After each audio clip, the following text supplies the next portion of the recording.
Ito ang aking Ninja 1000 SX 2023. Ang bike lang naman na to mga katodo ay may 1043cc engine.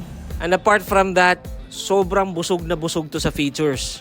Yung mga features na nakikita mo sa mga almost 1 million na big bike ay andito na sa nasa 700,000 pesos na price point. Nakakapagtaka no? Bakit nga ba hindi ito pansinin? Ang bike na to, ang isa na siguro sa pinaka underrated big bike. Sa kabila ng napakaraming features ng bike na to, sad to say, hindi siya ganun kapansinin. Dito sa Pilipinas, probably. Well, personal opinion ko lang naman yun. Anyway mga katodo, makikita nyo yan yung buong vlog natin about bakit naging underrated bike itong Ninja 1000 SX sa isa nating vlog. Ipin ko dito, ito yung vlog na yon, panoorin nyo na lang. Pero pag-usapan natin ngayon, ang tanong ng mga nakararami, bakit nga ba bumili ng 1000cc na big bike kung hindi mo naman masasagad ang capability na ito? Marami nga naman dyan na mga big bike na mas lower cc at mas bagay sa ating beginner, di ba?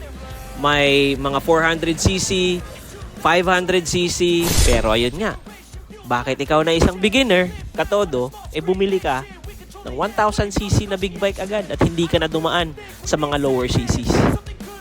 So ano pang iniintay natin mga katodo? Tara na, dalhin natin ito sa daan at pag-usapan natin kung bakit ko nga ba binili itong 1000cc na big bike at sagutin natin ang pinaka-common na komento ng mga tao.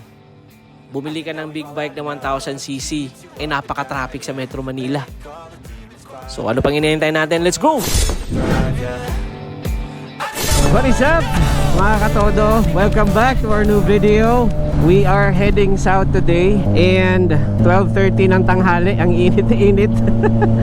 Pero ang sarap mag-ride guys. Kahit mainit, medyo mahangin naman. Naka-sport mode yung ating visor.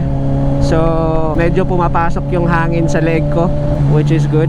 Alright, so pag-uusapan natin today ang pinaka somehow common na mga tanong ng karamihan. Parang isa sa mga vlogs ko, may nag-suggest na hindi sulit ang atay tayo dyan. May RFID pero hindi binasa, so cause of delay. It's okay. Ganun talaga ang buhay rider.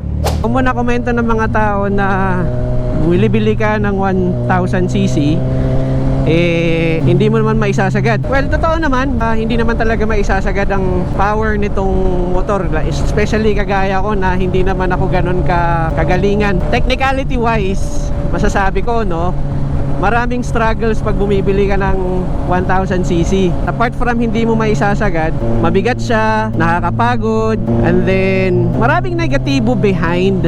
At kung susumahin natin, sa traffic pa lang dito sa Metro Manila, talagang hindi mo maisasagad. Totoo nga naman. Kumbaga, on a nutshell, hindi siya practical, di ba? Hindi siya practical na bilhin. Kasi nga naman, hindi mo ma-maximize ang buong potential ng iyong motor. Which is true, totoo naman.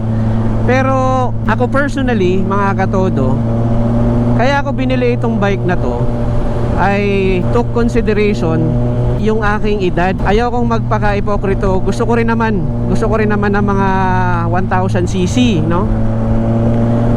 Gusto ko yung adrenaline ng 1000cc. Gusto ko yung hatak na binibigay niya every time na hinihingi ko yung power niya. And hindi ko na tinignan yung negative side of it. Ang kinonsider ko talaga is yung enjoyment na maibibigay sa akin ng bike. And I'm already at my 40s, so feeling ko hindi ko na kayang ma-enjoy pa yung mga sports bike. Kasi una is yung body position na feeling ko lang naman hindi ko nakakayanin. And I also wanted to consider na pag bumili ako ng motor, kung gugustuhin kong mag-travel ng mga longer distance, kaya ko siyang dalhin, no? So honestly, hindi ko na tinignan yung ganong angulo na yung mga negative side niya. And wala naman akong planong isagad or i-maximize ang lakas ng motor na to. Kumbaga, alam ko naman yung kapabilidad ko bilang isang rider na hindi naman ako racing. Hindi naman ako kumakarera. It's just that gusto ko lang ma-feel na at masabi ko na, you know, at some point in my life na kapag may-ari ako ng 1000cc na motor at kinaya ko naman. And I'm not saying yung argument ng ibang tao and yung suggestion nila o ang mga komento nila na nag-aksaya ka lang ng pera kasi nga hindi mo naman maisasagad ang power ng motor mo. I respect actually those opinion kasi tama naman din sila eh. Hindi ko nga rin naman talaga masasagad, pero sa akin kasi it's my own desire na alam mo yung gusto ko yung feel ng 1000cc. Gusto ko at some point in my life, I would say na parang I had one and kinaya ko siya. So para sa akin yung bigat nito, yung parusa sa traffic, eh hindi ko masyadong iniinda kasi in my mind, in my head, ginusto ko siya eh, at gustong gusto ko siya. Pero guys, I would suggest no, kung yung goal nyo is for daily commute, I understand may mga tropa tayo and mga subscribers na they're using it for daily commute.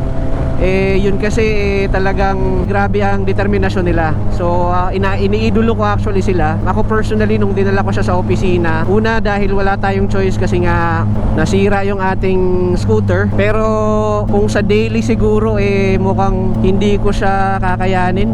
Pero for long rides, napaka komportable nitong motor na to and 1000cc pa siya. No argument on that.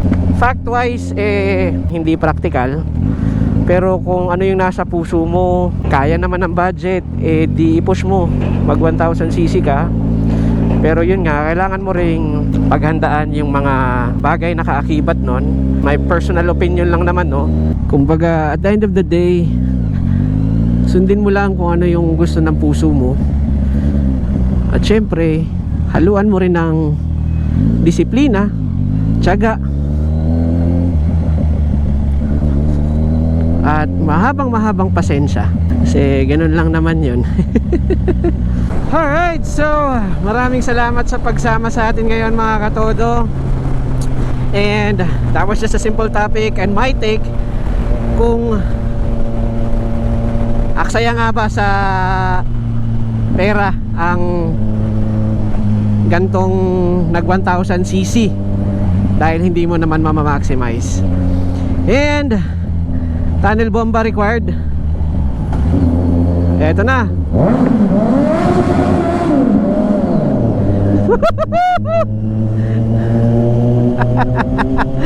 Woo!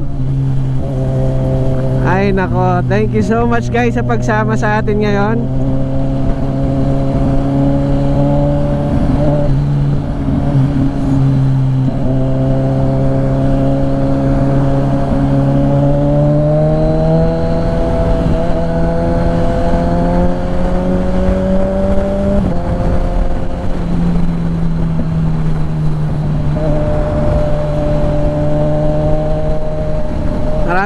Maraming salamat sa inyong pagsama mga katodo. And expressway gaming na naman, so medyo boring na to. Hanggang dito na lang at i-end na natin itong ating vlog for the day. Thank you once again for all the love, support, and please don't forget to like, share, comment, and subscribe. And click mo na rin yung notification bell para updated ka sa lahat ng ating mga new uploads. Alright? And once again guys, see you sa next natin na vlog. And always remember, sa lahat ng mga pangarap natin, wag na wag mong kakalimutan, kayang kaya mo yan, basta sipagan mo, kilusin mo at itodo mo. Peace out guys.